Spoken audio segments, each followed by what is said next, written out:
రెండో తెస్సలోనికైలకు రాసిన పత్రిక 2వ అధ్యాయం 3వ వచనం. మొదట భ్రష్టత్వము సంభవించి నాశన పుత్రుడకు పాప పురుషుడు బయటపడితేనే కానీ ఆ దినము రాదు. మొదట ఏం జరుగుతుందంట? భ్రష్టత్వం. భ్రష్టత్వం అంటే అక్కడ వాడబడిన పని అపోస్టసీ, అంటే చాలా మంది మోసపోయి పడిపోతారంట. ఇంకో మాట ఉంటుంది, ఇంకో భాషలో గ్రేట్ ఫాలింగ్ అంట. అలా కుప్పకూలిపోతారంట చాలామంది విశ్వాసంలో. కారణము ఇందాక మనం చూసాం, ఐగుప్తు నుంచి ఎందుకు బయటకు వచ్చామో తెలియక వాళ్ళు ఎందుకు చచ్చిపోయారు వాళ్ళ అరణ్యంలో. హెబ్రీయులకు రాసిన పత్రిక వెళ్దాం, 4వ అధ్యాయం 1వ వచనం. ఆయన యొక్క విశ్రాంతిలో ప్రవేశించుదామని వాగ్దానము ఇంకా నిలిచి ఉండగా మీలో ఎవడైనను ఒకవేళ ఆ వాగ్దానం, మీరు కూడా చదవండి నీళ్ళలో, ఆ వాగ్దానం పొందకుండా తప్పిపోవునేమో అని భయము కలిగి ఉందాము. వారికి ప్రకటింపబడినట్లు మనకు సువార్త ప్రకటింపబడను కానీ వారు వినిన వారితో విశ్వాసము గల వారే కలిసి ఉండలేదు. గనుక విన్న వాక్యం వారికి ఏమైందంట?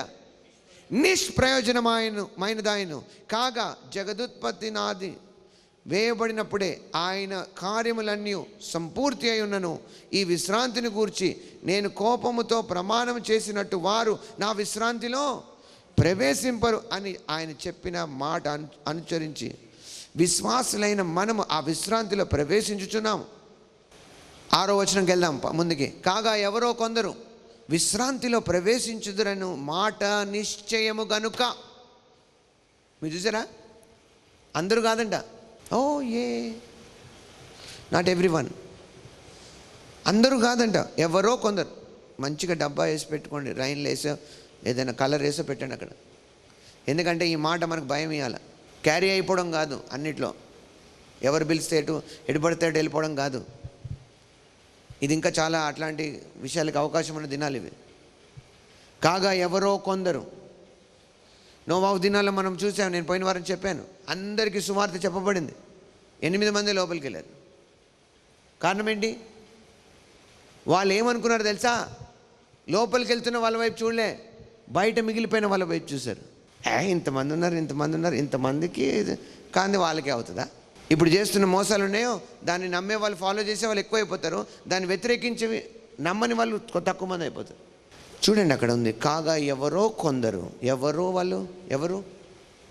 ఆ ఎవరు మీరే ఉండాలని నేను ఆశపడుతున్నాను. మీరు ఆ విశ్రాంతిలో ప్రవేశించాలి. ఆల్రెడీ మనం విశ్రాంతిలో ఉన్నాం, రేపు ప్రవేశించమని. బాగా వినండి, అది కూడా చెప్తాను మీకు నేను. రేపు మనం ఎప్పుడో పరలోకం వెళ్ళినప్పుడు విశ్రాంతి వస్తుంది కాదు. ఈ భూమి మీద అంతా కష్టాలే కదా ప్రభువా, పరలోకంలో ఉంది విశ్రాంతి కాదండి. యేసుక్రీస్తుని ప్రభువుని అంగీకరించిన రోజును రక్షించబడిన విశ్రాంతిలో ప్రవేశించా. అదే ఈరోజు నేను చెప్పాలనుకున్నాను మీకు. నేను మీకు చూపిస్తాను. వాళ్ళు ఆ కానాన్లో ప్రవేశించినప్పుడు విశ్రాంతి అనుకున్నాము, అలాగనుకున్నాము. ఈ భూమి మీద అంతా మనకు రెస్ట్ లేదు, విశ్రాంతి లేదు, మన బాధలే కష్టాలే కాదు. నీవు ఈ లోకాన్ని నుంచి వేరు చేయబడింది దేనికో తెలుసా? విశ్రాంతిలో ఉండడానికి. హల్లెలూయా. నేడు మీరు ఆయన మాట వినిన ఎడల, అర్థమవుతుందా మీకు? ఎవరు కొందరు విశ్రాంతిలో ప్రవేశించుతారన్న మాట నిశ్చయం కనుక ముందు సువార్త వినిన వారు అవిధేయత చేత ఏం చేయలేదు? ఎందుకు ప్రవేశించలేదు? వాళ్ళు బయటికి ఎందుకు వచ్చారో అర్థం కాక, ఎక్కడికి వెళ్తున్నారో అర్థం కాక. బయటికైతే వచ్చారు కానీ వెనక్కే చూశారు. ఇలా చాలామంది ఉన్నారు. వదిలేసిన అలవాట్ల గురించి, వదిలొచ్చిన స్థాయిల గురించి బాధపడే వాళ్ళు ఉన్నారు. ఇంకా బైబిల్ అందుకే ఉంది, వెనక్కున్న వాటిని మరచి ముందున్న వాటి వరకు వెళ్ళాలి.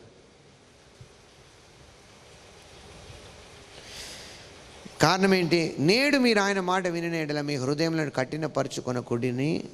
వెనుక చెప్పబడిన ప్రకారము ఇంతకాలమైన తర్వాత దావీదు గ్రంథంలో నేడని ఒక దినమును నిర్ణయించుచున్నాడు. యెహోషువ వారికి విశ్రాంతి కలుగజేసిన యెడల ఆ తరువాత మరి యొక్క దినము గూర్చి ఆయన చెప్పకపోవును. అందుకే చెప్పాను కదా, వాళ్ళు ప్రవేశించలేదు విశ్రాంతిలో.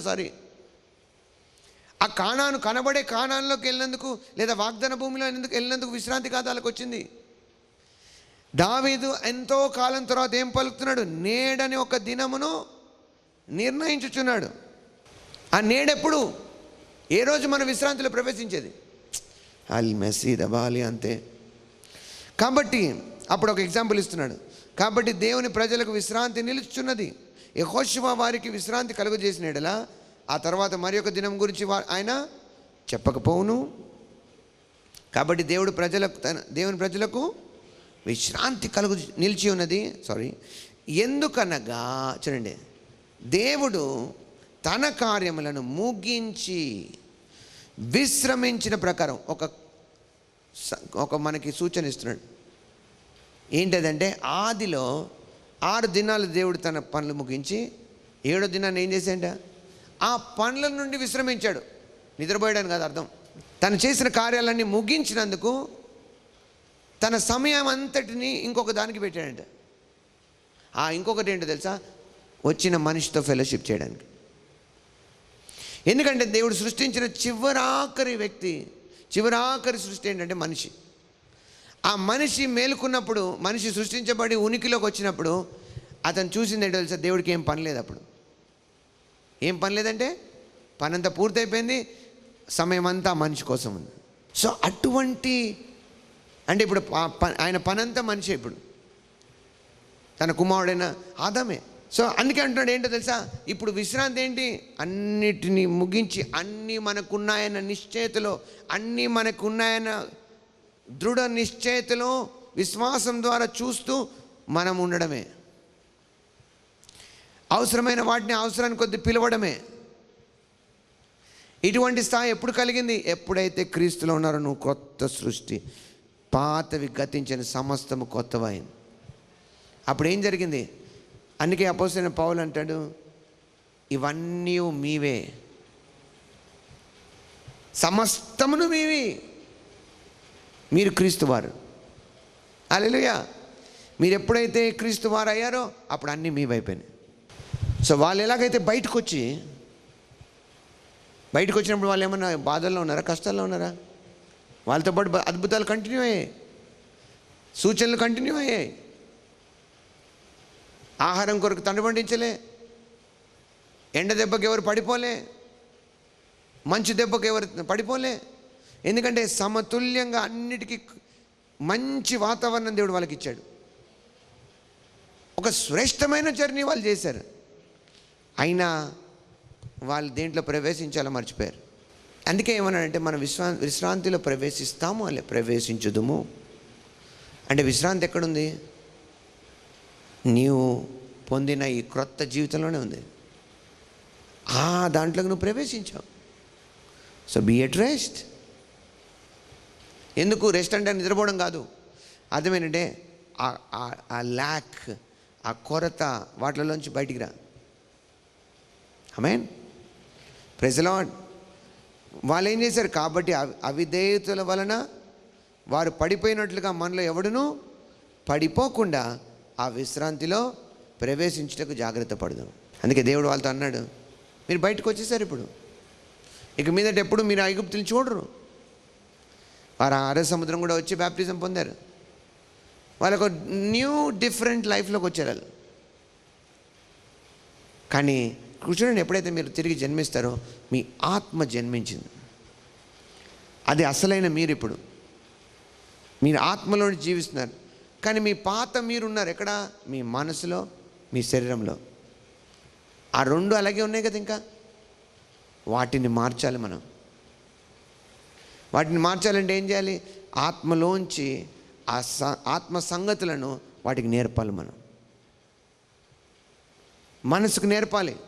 అప్పుడు మన శరీరంలోంచి అవి పనులుగా బయటకు వస్తాయి. ఈ పని ఎవరు చేస్తారు మనలో?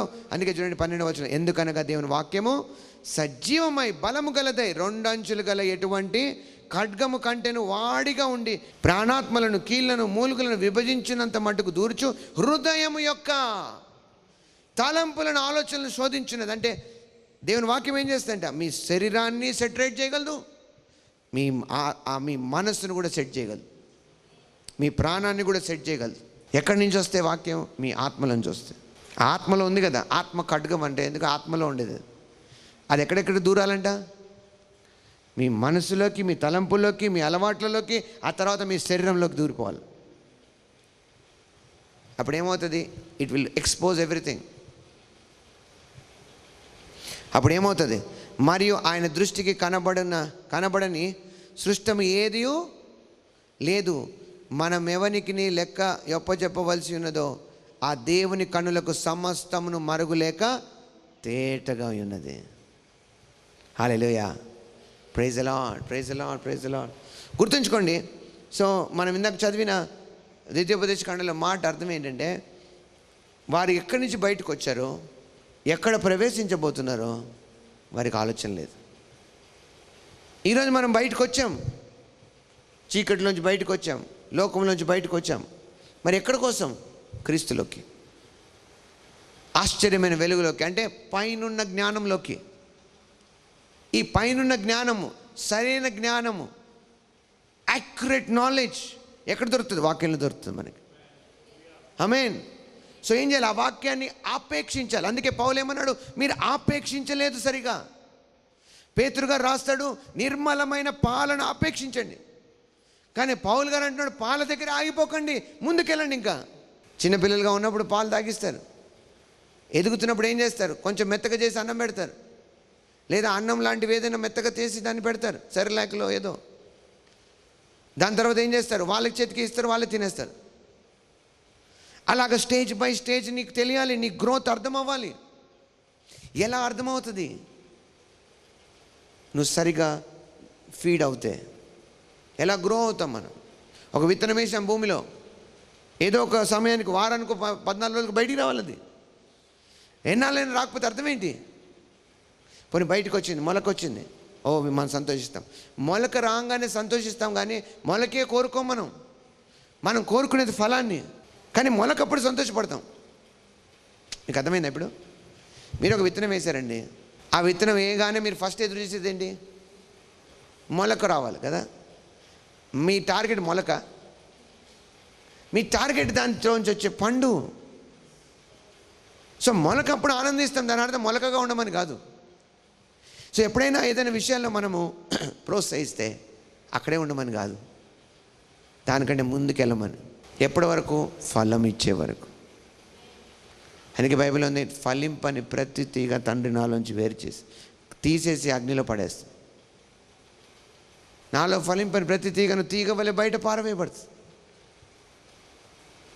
ఒక హైదరాబాద్ భాష నామకే వాస్తే అంటారు కదా, ఒక నామినల్గా బ్రతకడంలో లేదు, పేరుకి ఉండడంలో లేదు. అందుకే అవన్నీ ఏమైపోతాయి? గ్రేట్ ఫాలింగ్లో భాగమైపోతారు వాళ్ళు. అనేకులు కూలిపోతారు. వారు కూలిపోయారు అరణ్యంలో. వాళ్ళ గురించి ఏం చెప్పబడింది? ఓ వాళ్ళందరినీ దేవుడు ఎలా తీసుకెళ్ళాడు చూడండి బయటికి. కానీ వాళ్ళు ఎక్కడ చనిపోయారు? అరణ్యంలో.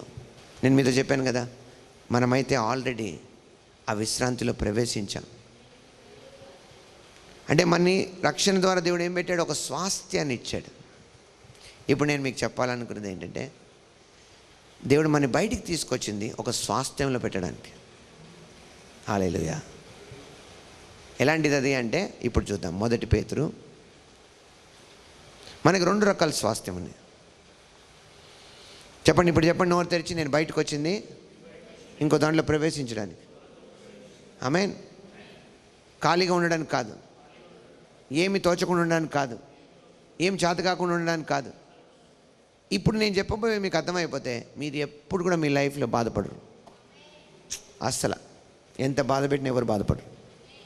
మీకు దొరికిపోతుంది మీ మార్గం సంతోషించడానికి. హల్లెలూయా. నేను చెప్పాను, మీకే దొరికిపోతుంది. మీకే దొరికిపోతుంది ఆ మార్గం.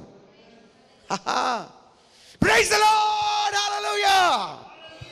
ఏయ్ 1 పేతురు 1వ అధ్యాయం 1వ వచనం నుంచి. యేసుక్రీస్తు అపోస్తలుడైన పేతురు, తండ్రి అయిన దేవుని భవిష్యత్ జ్ఞానమును బట్టి ఆత్మ వలని పరిశుద్ధత పొందిన వారై విధేయులగుటకు యేసుక్రీస్తు రక్తం వలన ప్రోక్షించబడుటకును ఏర్పరచబడిన వారికి. గుర్తుంచుకోండి, ఇవన్నీ ఎవరి గురించి చెప్తున్నాడు? బయటకు వచ్చిన వాళ్ళ గురించి. అనగా పొంతు, గలతియా, కప్పదోకియా, ఆసియా, బితునియా అను దేశములందు చెదిరిన వారిలో చేరిన యాత్రికులకు. చూసారా, యూదులకు అనలేదు, యాత్రికులకు అన్నాడు. అంటే it is for us also, మనకు కూడా ఈ మెసేజ్ రైట్. మనందరికీ రాస్తూ ఏమంటున్నాడంట, శుభమని చెప్పిరు ఆయనది, మీకు కృపయు సమాధానమును విస్తరించిన కాకి. ఏం విస్తరించాలా? అయ్యో, మెసేజ్కి ముందే ఆశీర్వాదం ఇచ్చాడండి. మెసేజ్ ముందే వెనకాలని కాదు, మనం ఎప్పుడు దీవించబడ్డామని అర్థం. We are always blessed. చెప్పండి, I'm blessed. Now look at this. ఇప్పుడు చూడండి 3వ వచనం, మృతులలో నుండి యేసుక్రీస్తు తిరిగి లేచుట వలన జీవంతో కూడిన నిరీక్షణ మనకు కలుగునట్లు, అనగా, ఇప్పుడు చూడండి ఆన్సర్, అక్షయమైనదియు నిర్మలమైనదియునైనా వాడబారనిదియునైనా స్వాస్థ్యము మనకు కలుగునట్లు. ఇది నెంబర్ 1 స్వాస్థ్యం. ఇంగ్లీష్లో ఇన్హెరిటెన్స్ అంటాం. అంటే ఇన్హెరిటెన్స్ అంటే మన కోసం ఇవ్వబడింది అది. సో ఇక్కడ చదివిన వాళ్ళు కొంతమంది ఏమంటారంటే, ఇది చదివేసి ఇక్కడ వరకు ఉంది మన కోసం గొప్పది. ఇప్పుడు మనంతా కష్టాలు పడతాం, ఇప్పుడు మనంతా. అందుకే చూడండి, మన చాలామంది దేవుని పిల్లలు ఇది ఫెయిల్ అయ్యారు. 2 types ఆఫ్ ఇన్హెరిటెన్స్ మనకు ఉందని ఫెయిల్ అయ్యారు. అర్థం చేసుకో. 1 is preserved, the greater inheritance వాడబారింది, అక్షయమైనది మనకు ప్రిజర్వ్డ్ అయింది. Not only that, but there is also, మనకు భూమి మీద కూడా ఒక స్వాస్థ్యం ఉంది. అఫ్ కోర్స్ మనం అనుభవించడానికి కావలసిన గొప్ప స్వాస్థ్యం మనకి ఇక్కడ ఇవ్వబడింది, అలాగే అక్షయమైన దాంట్లో కూడా ఉంచబడింది. సో ఇక్కడ పేతురు గారు ఇంతవరకు రాశాడు కదా. దెన్ ఇదే పేతురు గారు 2వ పత్రికకి వెళ్దాం మనం. 1వ అధ్యాయం 1వ వచనం, యేసుక్రీస్తు దాసుడును అపోస్తుడైన సీమోను పేతురు, మన దేవుని యొక్కయు రక్షకుడైన యేసుక్రీస్తు యొక్క నీతిని బట్టి మా వలనే అమూల్యమైన విశ్వాసం పొందిన వారికి శుభమని. ఇక్కడ చూడండి, మారింది చూసారా. 1వ అధ్యాయంలో యాత్రికులకు అన్నాడు, రక్షణ పొందిన వాళ్ళకి అన్నాడు. ఈ రక్షణ నుంచి మన జీవితాన్ని చేంజ్ చేసేది ఏంటో తెలుసా? విశ్వాసం. The faith will change our understandings. విశ్వాసం మన ఒక అర్థం చేసుకునే దాన్ని మారుస్తుంది. ఉదాహరణకి మనం రక్షించబడినప్పుడు ఏమైంది? అందరిలో ఒక విత్తనం లాంటి విశ్వాసం ఉంది. రోమీయులకు రాసిన పత్రిక 12వ అధ్యాయము, తన్ను తాను ఎంచుకొన తగిన దానికంటే ఎక్కువగా ఎంచుకొనక దేవుడు ఒక్కొక్కరికి విభజించి ఇచ్చిన విశ్వాస పరిమాణ ప్రకారము తాను స్వస్థ బుద్ధి గల వాడగుటకై తగిన రీతిగా తను ఎంచుకునే వాళ్ళని నాకు అనుగ్రహింపబడిన కృపను బట్టి మీలోనున్న ప్రతి వానితోనూ చెప్పుచున్నాను. ఇక్కడ ముఖ్యమైన మాట, దేవుడు ఒక్కొక్కరికి విభజించి ఇచ్చిన, ఒకడికి హెచ్చుగా తక్కువ కాదు, అందరికీ పంచాడంట విశ్వాసాన్ని. ఎవ్రీబడిలో విత్తాడంట విశ్వాసాన్ని. సో మరి మనం ఏం చేయాలి ఆ విశ్వాసాన్ని? ఇప్పుడు మళ్ళీ 2వ పేతురుకి వెళ్తే, మా వలనే అంటే వీళ్ళు ఏం చేయలేదంటే ఆ పంచి ఇచ్చిన విశ్వాసంలోనే ఉండిపోలేదు అయ్యగారు. అంటే అయ్యగారే కాదు, అయ్యగారితో కొంతమంది బ్యాచ్ ఉన్నారు. మా వల్లే అంటే అర్థం ఏంటి? మేబీ మా అపోస్తుల వల్లే, లేకపోతే ఇలాంటి విశ్వాసంలో ఎవరెవరైతే కలిగి ఉన్నారో వాళ్ళందరి వల్లే మేమేం చేసుకున్నాం? ఆ విశ్వాసాన్ని అమూల్యమైన విశ్వాసం గా మార్చుకున్నాం. అంటే వి గ్రోడ్ అవర్ ఫెయిత్. ఎలాంటి దానిగా మార్చుకున్నాం ఆ విశ్వాసాన్ని అంటే ప్రీషియస్, శ్రేష్టమైన. మీ సంపాదనని మీరు సంపాదిస్తారు కదా, మీరు ఒక్కొక్క దాంట్లో వ్యయపరుస్తారు. మీరు దేంట్లో వ్యయపరిస్తే, ఎక్కువ వ్యయపరిస్తే అది మీకు ప్రీషియస్. సపోజ్ మీరు సంపాదించిన వాటన్నిటిలో చాయిస్ చేయాల్సి వస్తే మీరు ఏం చాయిస్ చేస్తే, ఒక్కటే చాయిస్ చేయండి అంటే అన్నిటికంటే హై వాల్యూ దేనికి ఉందో దాన్ని చాయిస్ చేసుకుంటారు కదా. అన్నిటికంటే హై, దాన్ని మనం ప్రీషియస్ అంటాం. మరి దేవుడు ఏం చేశాయంట?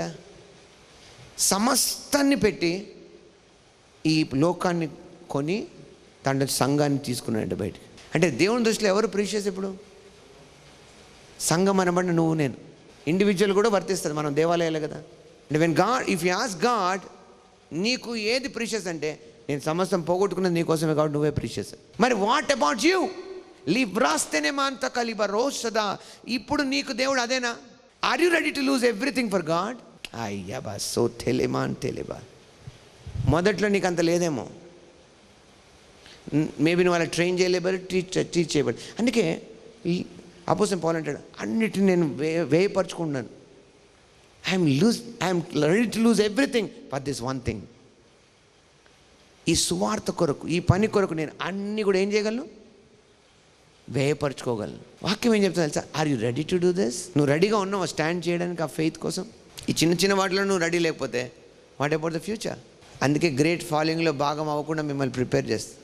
ఎందుకు మనం అలా భయపడాల్సిన అవసరం లేదు, దాని తర్వాత రాసొచ్చండి. ఇప్పుడు చదువుదాం మనం.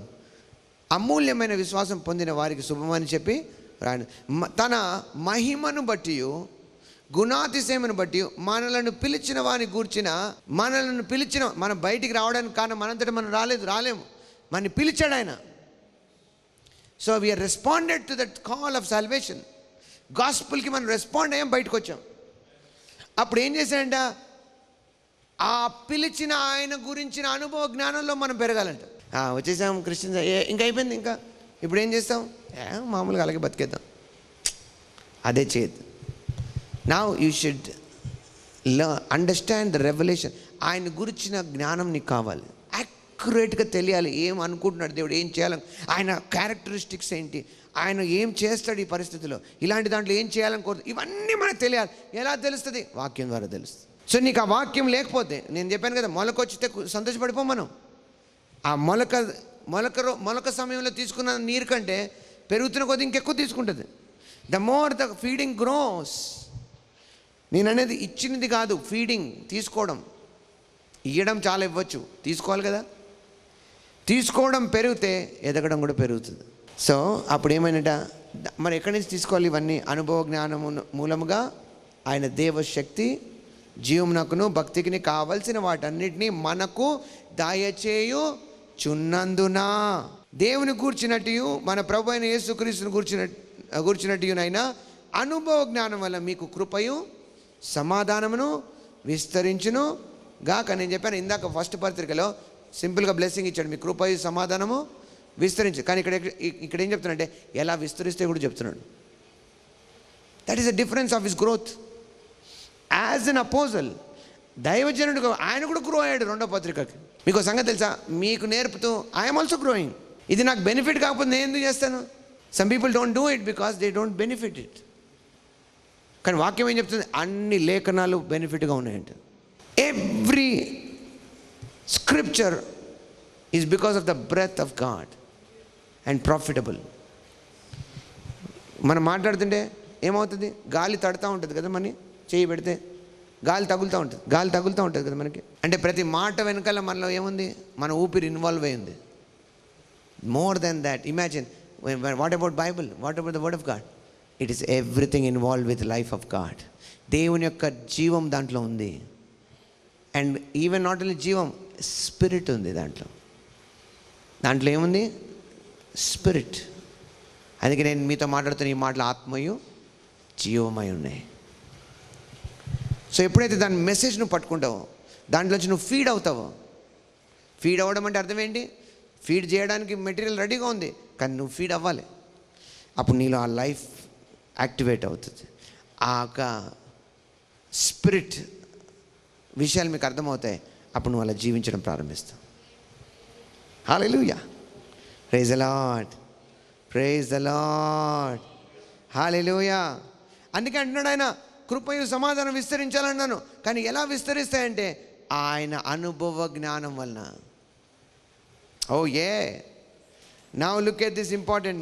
నెక్స్ట్ కంటిన్యూ చేస్తే 4వ వచనంలో, ఆ మహిమ గుణాతిశయములను బట్టి ఆయన మనకు అమూల్యములను అత్యధికమైన వాగ్దానం అనుగ్రహించి ఉన్నాడు. దురాశను అనుసరించడం వలన లోకమందున భ్రష్టత్వమును ఈ వాగ్దానం మూలముగా మీరు తప్పించుకొని దైవ స్వభావమునందు పాలివారగునట్లు వాటిని అనుగ్రహించాను. అంటే అర్థమేంటో తెలుసా? దైవ స్వభావం అంటే ఇక్కడ స్వభావం అనే పదం ఇక్కడ వాక్యంలో ఫస్ట్ మనకి ఇక్కడ కనిపించేది ఈ అనుభవ జ్ఞానం దగ్గర ఎపిగ్నోసిస్ అని కనబడుతుంది. మనం ఇక్కడ గమనిస్తే నెక్స్ట్ మనం ఎక్కడికి వచ్చాము? ఇంకొక ఇంపార్టెంట్ మాట ఉంది ఇక్కడ. తన మహిమను బట్టి, 2-3 కలిపి ఉంటాయి కదా బైబిల్లో, తెలుగు బైబిల్లో. తన మహిమను బట్టి, గుణాతిశయమును బట్టి. So there are 2 things, glory and virtue. అంటే మహిమ అలాగే గుణాతిశయం, వర్చ్యూ. దానికి ఏం తెలుగులో ఎలా రాయాలో అర్థం కాక వర్చ్యూ అన్న. వర్చ్యూ అంటే అర్థం ఏంటంటే, ప్రతి ఒక్కరు మనం పుట్టినప్పుడు అన్ని అవయవాలతోనే పుడతాం. మనం పెరుగుతున్నప్పుడు ఏం పెరుగుతుంది? వాటి యొక్క సైజెస్లో పెరుగుతాం కదా. మనిషి సైజులో పెరుగుతారు. బట్ ఇంకొక పెరగడం ఉంది, ఏంటో తెలుసా? వాటి యూజెస్లో పెరగాలి. వాటిని ఎలా వాడాలో తెలుసుకోవాలి. దాన్నే వర్చ్యూ అంటాం. సో ఇప్పుడు నా చెయ్యి ఏమేమి చేయగలదో నాకు తెలుసుకుంటాను. So I'm growing in the virtue, ఆ క్యారెక్టరిస్టిక్స్ ఆఫ్ మై హ్యాండ్. అలాగా మన సమస్త శరీరానికి ఉన్న ఉపయోగాల్లో మనం పెరగాలి. అలాగే ఇక్కడ ఏమంటున్నాడు తెలుసా? You should grow in the virtue of your spiritual body also. నీ లోపల ఉన్న ఆత్మీయ వ్యక్తి ఉన్నాడే, ఆ వ్యక్తి కూడా అలా పెరగాలి లోపల. హల్లెలూయా. అంటే అర్థం ఏంటి? నీ స్పిరిచువల్ యాక్షన్స్లో పెరగాలి, నువ్వు ఆత్మీయ సంగతుల్లో పెరగాలి, నువ్వు చేసే ఆత్మీయ సంబంధమైన నిర్ణయాల్లో పెరగాలి. వాట్ ఆర్ దిస్ అంటే ఆ వర్చ్యూ అనే మాట కానీ ఎక్సలెన్స్లోకి రావాలి. మనం శ్రేష్టతలోకి రావాలి, అన్నిట్లో బెస్ట్ అవ్వాలి మనం. మీరు బైబిల్లో మీకు గుర్తుందా? దానియేలు గురించి సాక్ష్యం ఉంది. దానియేలు శ్రేష్టమైన బుద్ధి గలవాడు. Why did he got that name? Because తనకున్న అబిలిటీ, తనకున్న గిఫ్ట్ ఏంటో తెలుసా? కళ భావాన్ని చెప్తాడు. ఆయన ఎంతవరకు వచ్చాడో తెలుసా? దాంట్లో బెస్ట్ అయిపోయాడట ఆయన. ఎందుకు? మిగతా వాళ్ళందరినీ దాటిపోయాడు అతను. ఈరోజు ఈ వాక్యం ఏంటంటే, దేవుని వాక్యం వల్ల మనకు శక్తి ఏంటో తెలుసా? మన లోపల ఉన్న ఆ దేవుని శక్తి ఎంత గొప్పదో తెలుసా? మీరు అందరినీ దాటి వెళ్ళిపోగలరు. ఈ లోకంలో ఉన్న ప్రతి మూర్ఖతను దాటి వెళ్ళిపోగలరు. ఎవ్రీ స్కీమ్స్ ఆఫ్ మ్యాన్ని మీరు దాటి వెళ్ళిపోగలరు. Amen, praise the Lord. That is called virtue. ఎక్సలెన్స్లోకి వెళ్ళగలం మనం. హల్లెలూయా. అండ్ ఆ ఎక్సలెన్స్లోకి మనం ఏం తెచ్చుకొచ్చింది? ఆ గ్లోరీ తీసుకొచ్చింది. గ్లోరీ అంటే ఏంటి? ద నేచర్ ఆఫ్ గాడ్, స్వభావం దేవుంది. That brought us into the excellence. ఆమేన్.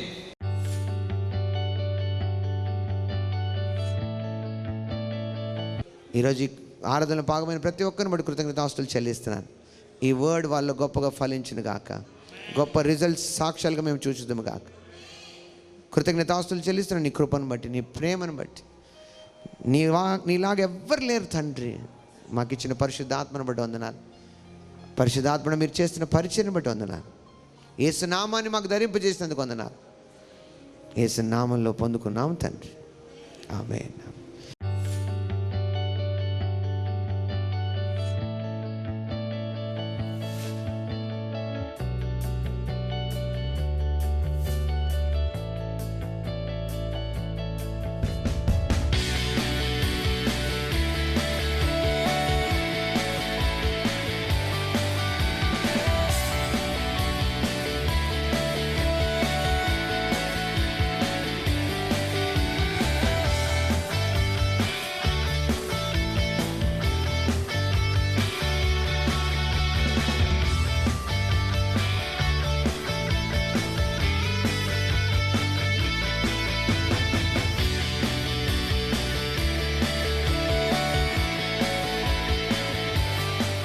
మీరు విన్న ఈ వాక్యం ద్వారా బలపడి సాక్ష్యంగా మాతో పంచుకోవాలనుకుంటే, లేదా మీ యొక్క ప్రార్థన అవసరతల కొరకు లేదా ఇతర అవసరతల కొరకు మీరు సంప్రదించవలసిన నెంబర్